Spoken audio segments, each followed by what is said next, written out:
Hello friends, आज हम geography के जो हमारी फर्स्ट इकाई है उसके हम इम्पोर्टेंट वाले जो क्वेश्चन है लॉन्ग वाले वो पढ़ने वाले हैं। ठीक है, तो हमारा पहला क्वेश्चन है मानव भूगोल को परिभाषित कीजिए। तो अब मानव भूगोल होता क्या है? ठीक है, तो मानव भूगोल वो विषय होता है जिसके अंतर्गत हम क्या करते हैं और मानविक जगत के इनके अंदर जो भी घटक होते हैं, ठीक है, इनके बीच जो भी रिश्ते होते हैं वो उसके बारे में हम इनमें पढ़ते हैं। ठीक है, यही कहलाता है मानव भूगोल। उसके बाद यहाँ पर लिखा भी है, मैं एक बार पढ़ के सुना देती हूँ।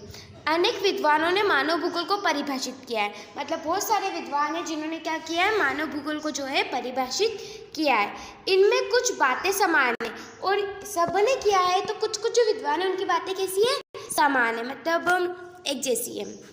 अतः मानव भूगोल के अंतर्गत, मतलब मानव भूगोल के अंतर्गत क्या क्या आता है, तो प्राकृतिक तथा मानवीय जगत के बीच अंतर संबंध, मानविक परिघटना के स्थानीय विवरण, उनके घटित होने के कारण तथा विश्व के विभिन्न भागों में सामाजिक व आर्थिक विभिन्नताओं का अध्ययन किया जाता है। मानव भूगोल में यही किया जाता है और इसे हम क्या कहते हैं, मानव भूगोल कहते हैं। ठीक है, अब हमारा अगला क्वेश्चन है मानव भूगोल के कुछ उपक्षेत्रों के नाम लिखें।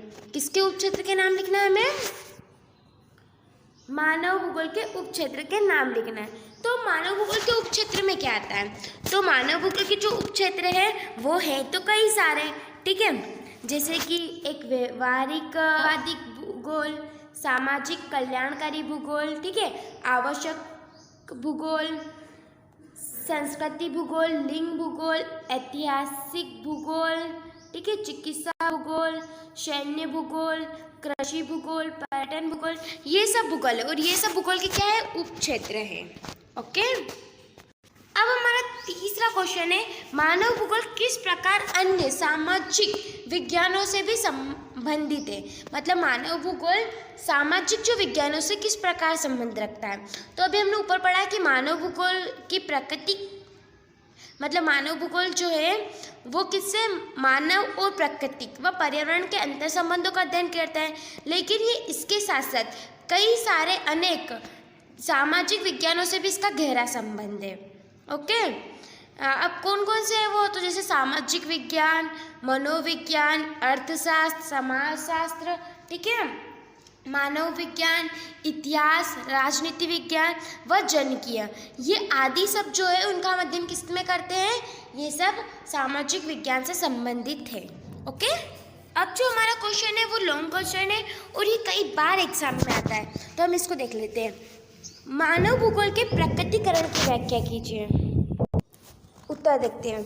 आदिम समाज में जो प्रौद्योगिकी का स्तर निम्न था, तब मानव प्राकृतिक के संदेश के अनुसार अपने आप को ढालने के लिए बाध्य हुआ था। उस समय मानव के सामाजिक विकास की अवस्था भी आदिम अवस्था थी। अब मानव के प्राकृतिकरण, मतलब मानव जो था वो प्रकृति से किस प्रकार जुड़ा था, ठीक है, तो पहले क्या हुआ था, पहले प्रौद्योगिकी भी नहीं थी। ओके, और मनुष्य खुद को किसके अनुसार चला था, प्राकृतिक के अनुसार चला था। और उस समय मानव कौन सी अवस्था में था, तो आदिम अवस्था में था। ओके, अब इसके पॉइंट देखते हैं। पहला पॉइंट है मानव की इस प्रकृति की अंतयोग क्रिया को प्राकृतिक निश्चयवाद कहा जाता है। ये जो विचारधारा है कि मानव का प्रकृति का, जिसे हम क्या कहते हैं, हम इसे पर्यावरण निश्चयवाद भी कह सकते हैं। अब हमारे पॉइंट जो है वो यहाँ से स्टार्ट होते हैं। पहला पॉइंट है इस व्यवस्था में प्राकृतिक मानव प्राकृतिक की शून्यता, उसके प्राखंड से भयभीत होता तथा उसकी पूजा करता। अब प्राकृतिक की शून्यता, उसके प्राखंड से कैसे डरता, समुद्र से बारिश हो रही है, बिजली कड़क रही है, तो मानव क्या सोचता कि प्रकृति जो है वो उस पर क्रोधित हो रही है, ठीक है, उसके बाद प्राकृतिक की पूजा करता। तो ये हमारा फर्स्ट टॉपिक जो है वो हो गया। अब दूसरा, विश्व में आज भी ऐसे समाज है जो प्राकृतिक पर्यावरण के साथ पूर्णता सामंजस्य बनाए हुए और प्राकृतिक एक शक्तिशाली बल, पूज्य व सकारात्मक योग बनी हुई है। इसका मतलब क्या है कि प्राकृतिक कहीं ना कहीं मनुष्य से जुड़ी हुई है और मनुष्य उसको बल को समझता है, उसकी पूजा करता है ना, ठीक है। अब अगला हमारा पॉइंट है अपने सशक्त पोषिता हेतु मनुष्य प्राकृतिक संसाधनों पर प्रत्यक्ष रूप से निर्भर है। ऐसे समय में भौतिक पर्यावरण माता प्रकृति का रूप धारण किए हुए। अब ऑब्जेक्टिव बनता है कि जो प्रकृति है वो किस, मतलब ऐसा क्वेश्चन बनता है कि आदिम अवस्था में मानव किसकी पूजा करता था, तो माता प्रकृति की पूजा करता था। ठीक है, और यहाँ पर ये इस पॉइंट का मतलब ये होता है कि मनुष्य अपने पोषण के लिए किस पर डिपेंड था, पर्यावरणीय जो भी संसाधन थे उस पर डिपेंड था, और वो पर्यावरण की पूजा भी करता। ठीक है, मतलब वो प्रकृति को एक माता के रूप में मानता। अगला पॉइंट है, समय के साथ साथ लोगों ने अपने पर्यावरण और प्राकृतिक बलों को समझने लगा। जैसे जैसे समय बीतता गया वो क्या हो गया, पर्यावरण से उसका रिश्ता जुड़ गया और वो उसको समझने लगा। और जब अगला पॉइंट, अपने अर्जित ज्ञान के बल पर तकनीकी कौशल विकास करने में सक्षम हुआ, और जब उसने प्राकृतिक बलों को समझा तो उसने उससे क्या करा, ज्ञान प्राप्त किया, और इससे उसने क्या किया, अपने आप को विकसित किया। अगला पॉइंट है, इस तरह सामाजिक और सांस्कृतिक विकास के साथ लोग व अधिक सक्षम प्रौद्योगिकी का विकास करते हैं। अब उसके बाद उसने अपना सामाजिक सांस्कृतिक विकास भी किया और प्रौद्योगिकी का विकास भी किया। ठीक, अगला, ये अभाव की अवस्था से स्वतंत्रता की ओर ग्रसित होते हैं। वास्तव में पर्यावरण से प्राप्त संसाधन ही संभावनाओं को जन्म देते हैं। इसका मतलब ये हुआ कि पहले क्या था, वो प्रकृति से बंधा हुआ था। ठीक है, लेकिन जब उसने क्या करा, प्रकृति से स्वतंत्र होकर पर्यावरण के जो भी संसाधन है उसका क्या करा, उपयोग किया, या उसके संसाधनों को वो समझने लगा। हमारा जो लास्ट टॉपिक है वो है मानवीय क्रिया। सांस्कृतिक भूदृश्य की रचना करती है जिसकी छाप प्राकृतिक वातावरण पर सर्वत्र दिखाई पड़ती है। इसी तरह प्रकृति का मानवीकरण होने लगा। अब हमने एक क्वेश्चन पढ़ा, इतने सारे पॉइंट पढ़े, तो हमने कहा क्या देखा सारे पॉइंट में, कि प्रकृति और मानव इनका संबंध है। ठीक है, और इसी तरह जब मानव ने प्रकृति को समझा तो उससे उसने क्या करा, इसी चीज़ से प्रकृति का मानवीकरण हो गया। और हमें सभी चीज़ों पर क्या दिखाई देती है, जैसे कि हमारे सामाजिक ले लो, संस्कृति ले लो, इस चीज़ों पर क्या दिखाई देती है, प्रकृति की छाप दिखाई देती है। अब हमारा अगला क्वेश्चन जो भी इम्पोर्टेंट है वो है नवनिश्चयवाद की विशेषता बताइए।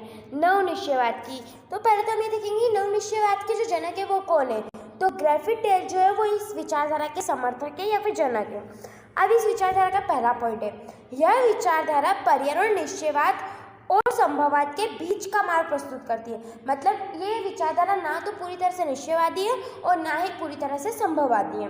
अब दूसरा टॉपिक, पर्यावरण को नुकसान किए बिना समस्या को सुलझाने पर बल देती है। मतलब ये एक ऐसी विचारधारा है जो पर्यावरण का भी ध्यान रखती है।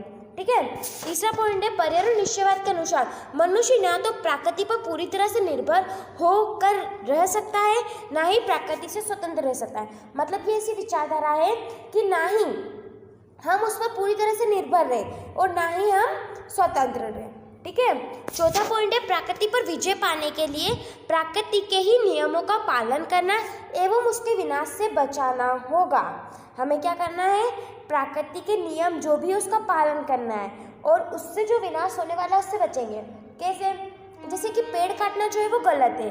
ठीक है, और अगर हम पेड़ नहीं काटते और हम नए नए पेड़ लगाते हैं तो इससे क्या कर सकते हैं, हम इस विनाश से बच सकते हैं। लेकिन जब हम पेड़ों को काटेंगे तो उससे क्या आएगी, ऑक्सीजन की कमी वगैरह आएगी। और अभी तो आप पता है कोरोना काल चल रहा है, कितने ऑक्सीजन की कमी आ रही है। ठीक है, तो ये किसके कारण हो रहा है, प्रकृति के विनाश के कारण ही हो रहा है। अगर हम पहले ध्यान देते उसके नियमों को समझते तो ऐसा नहीं होता। ओके, अब हमारा लास्ट पॉइंट है, प्रकृति देने का प्रयोग करते हुए प्रकृति की सीमाओं का भी ख्याल रखना चाहिए। उदाहरण के लिए औद्योगिकरण करते हुए जंगलों को नष्ट होने से बचाना चाहिए, खनन करते समय अतिदोहन से बचना चाहिए। अब इसका मतलब क्या है, मतलब प्रकृति हमें अपने संसाधन का इस्तेमाल करने देती है तो हमें इसकी सीमाओं का भी ख्याल रखना चाहिए। कैसे, जैसे कि हम उद्योगिकरण कर रहे हैं तो हमें जंगलों को नष्ट नहीं करना चाहिए, और जब हम खनन कर रहे हैं तो खनन करते हुए भी हमें अतिदोहन से बचना चाहिए। ओके, वैसे तो आप लोगों को ये क्वेश्चन समझ में आ गया होगा, अगर नहीं आया तो मैं इस क्वेश्चन को समझने के लिए एक आपको ट्रिक देती हूँ। जैसे कि इसके जो जनक है उनका नाम क्या है, ग्रिफिथ टेलर।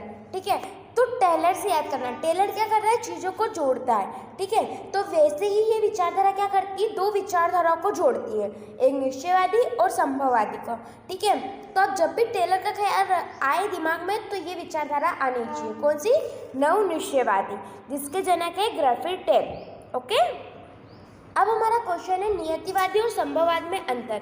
यहाँ से दो क्वेश्चन बनते हैं, एक तो ये जो क्वेश्चन मैंने लिखा है वही, और एक बनता है कि नियतिवादी की विशेषता लिखिए, और एक बनता है संभववाद की विचारधारा लिखिए। तो पहले हम नियतिवादी पढ़ते हैं कि नियतिवादी क्या होता है। तो सुनना, पहला पॉइंट है, इस विचारधारा के अनुसार मनुष्य के प्रत्येक क्रियाकलाप को प्रकृति से नियंत्रण माना जाता था। मतलब इसका मीनिंग होता है कि मनुष्य जो भी काम करता उसका उस पर किसका नियंत्रण माना जाता, प्रकृति का, ठीक है। दूसरा पॉइंट, मानव की आदिम अवस्था में मानव के लगभग सभी क्रियाकलाप पूर्णतः प्राकृतिक पर्यावरण की शक्ति द्वारा नियंत्रित थे।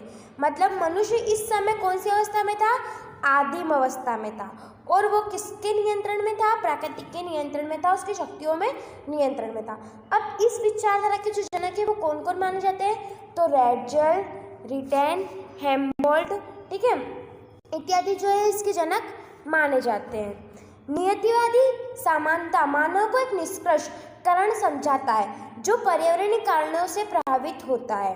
ये क्या करता है, मानव को जो है एक कारण समझाता है जो किससे प्रभावित होता है, पर्यावरण से प्रभावित होता है। उदाहरण के लिए आदिवासियों की प्रकृति पर निर्भरता, मतलब आदिवासी जो है कैसे, वो पूरी तरह किस पर निर्भर है, प्रकृति पर निर्भर है। वो लोग क्या करते हैं, खाने के लिए जंगलों पर निर्भर है, मतलब वहाँ से पेड़ वगैरह कदमूलन जो भी, ठीक है, ऐसे। दूसरा है किसानों की जलवायु पर निर्भर। अब किसान जो होते हैं, किसान की जीविका भी क्या होती है, मतलब जीविका तो कृषि होती है, लेकिन वो लोग निर्भर किस पर होते हैं, जलवायु पर। जलवायु क्यों, क्योंकि अगर अधिक वर्षा होती है तो वो फसल को नुकसान पहुंचाती है, और अगर वर्षा नहीं होती है तो उससे भी किसानों को नुकसान होता है, ठीक है। और तीसरा है जलवायु के अनुसार शारीरिक गठबंधन है। अब हमें भी जो हमारे शरीर के लिए भी हमें जलवायु पर निर्भर रहना पड़ता है। तो ये थी हमारी निश्चयवादी की विशेषता। अब आता है संभववाद, ठीक है। तो संभववाद क्या है, ये पढ़ते हैं। पहला पॉइंट, इस विचारधारा के अनुसार मनुष्य अपने पर्यावरण में परिवर्तन करने में समर्थ था तथा वह प्राकृतिक संपदा अनेक संभावनाओं का इच्छा अनुसार अपने लाभ के लिए प्रयोग कर सकता था।